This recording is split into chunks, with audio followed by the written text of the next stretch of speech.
All right, Inertia TV daily news of the day. I figured I'd take it on the road today. Beautiful weather.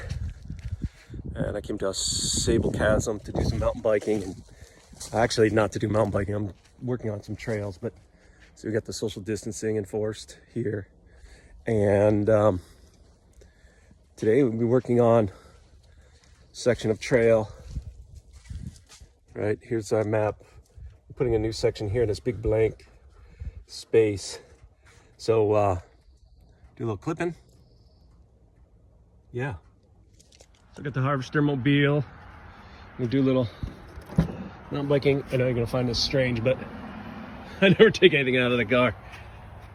Anyway, yeah, one of the things you need to know if you are ever plan to come here to do some mountain biking at the Chasm, trails are great, but I do need to warn you about ticks.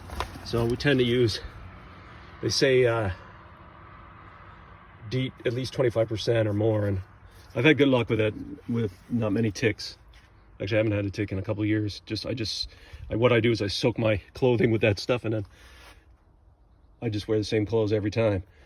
This new section of trail, and the way it works here at the Chasm is we basically have a bunch of loops. They're all color coded. They'll go clockwise from the parking lot, and they're marked either with a diamond or a square or a circle.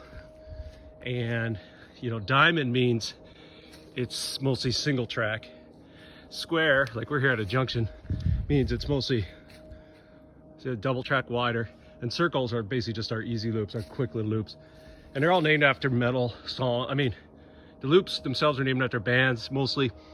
Like this is the Overkill loop, and then of course the classic Drunken Wisdom. And this new section of trail is Exodus. It's purple diamond, and this section, whoa, have that removed. This section is here, and you'll see trails are marked with on trees, but then with signs, and everything is designed one way, but we don't care if you go the other way. But this section of trail is called War is My Shepherd, and yes, a lot of the signs are actually pieces of art that I've done that I've decided to install in the woods.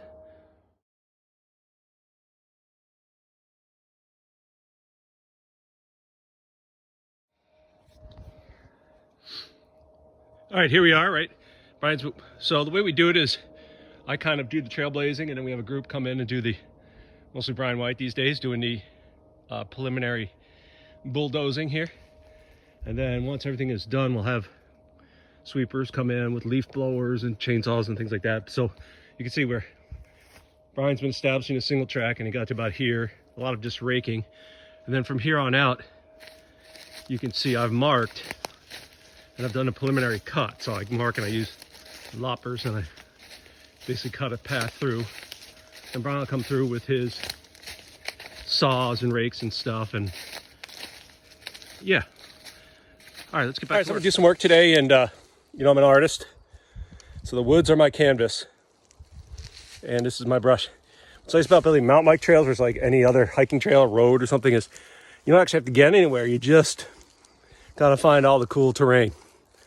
So I'm gonna work for a couple hours, and then see how far we get. Take care. It's Inertia TV.